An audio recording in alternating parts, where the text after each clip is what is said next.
Hi everybody. I got a lot of information for you. Today I'm pre-grooming Roxy at the beginning of this video. Actually, this groom you're seeing right now is not today. That might have been Wednesday. I was pre-grooming her before her bath because her hair was pretty long.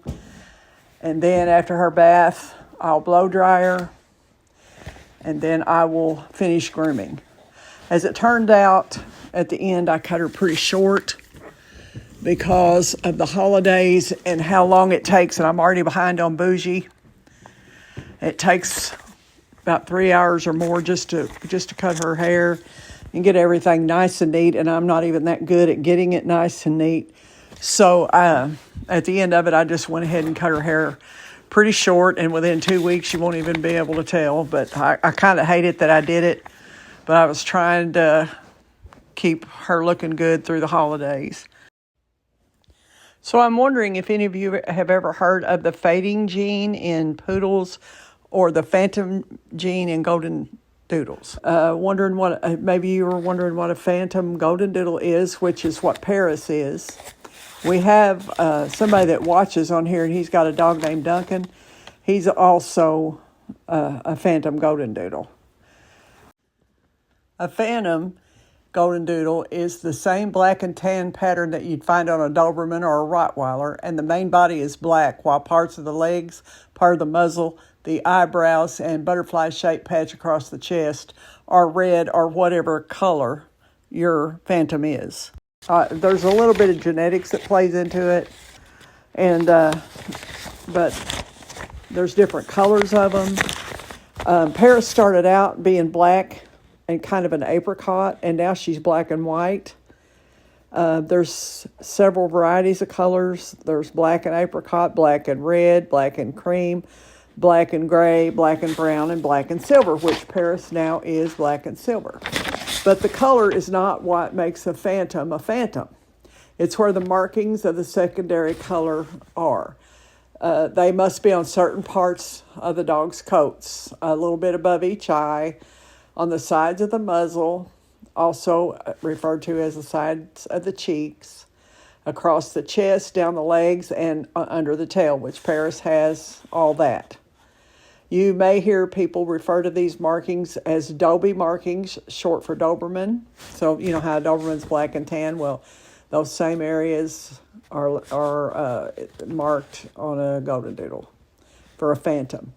This pattern also appears on Dachshunds, Spaniels, Yorkies, Manchester Terriers, and some kind of coon hounds. If you're interested in this rare but extremely beautiful coloring, those kind of dogs can be found. Some breeders have a abundance of them. I just kind of happened to pick Paris and didn't even realize she was a phantom, but as she grew, we could tell. So another issue I wanted to bring up is if you've ever heard of the poodle fading gene, which it affects doodles because golden retrievers and poodles are mixed and they make doodles. It's possible to tell whether they'll likely fade. You can go by the gene, the fading genes. They are derived from the eye locus intensity in the poodle. The eye locus corresponds to the MFSD12 gene, and that is helpful in determining the shade of the light pigment in dogs, in the mutations. When a black, blue, or brown dog has the mutation, they gradually fade in color as they grow, and Paris has been fading from really black to gray spots, and the parts of her legs and chest and eyebrows and under her tail that used to be apricot color have turned silver. I'm looking through my information here so I don't tell anything wrong. A puppy can start out, for instance, deep chocolate in color and then fade or lighten to a cream color by the time it becomes a year old. It's caused by the progressive graying gene. The progressive graying gene is carried from the poodle side, although other dogs can carry it as well, such as Old English sheepdogs.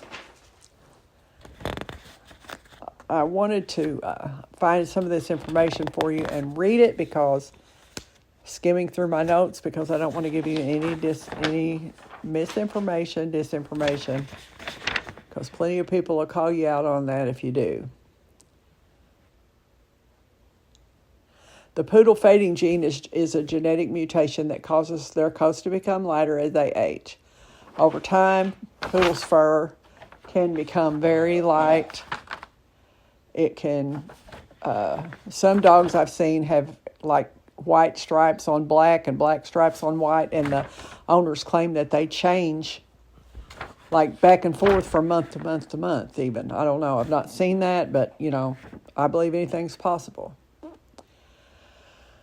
Let's see.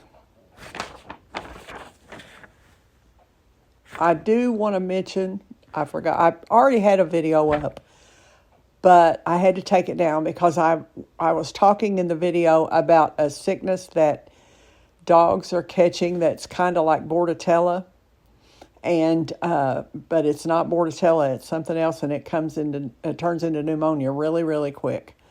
And if you don't get your dog to the vet quickly after you notice the coughing symptoms like they do with Bordetella, with kennel cough, they can die from pneumonia, and a lot of dogs across the nation have died. So I heard enough about it and kept getting alerts about it. It made me concerned, so I called the vet clinic that's doing Paris and Bougie's OFA testing. It was supposed to have been done this Tuesday, the 28th, I think, or 26th, something like that. Whatever this Tuesday is of November. And they said they had not seen any cases of that, but I went ahead and postponed the appointment to December 26th. She didn't make me pay a rescheduling fee. She said I got it in quick enough that she didn't have to make me pay a fee.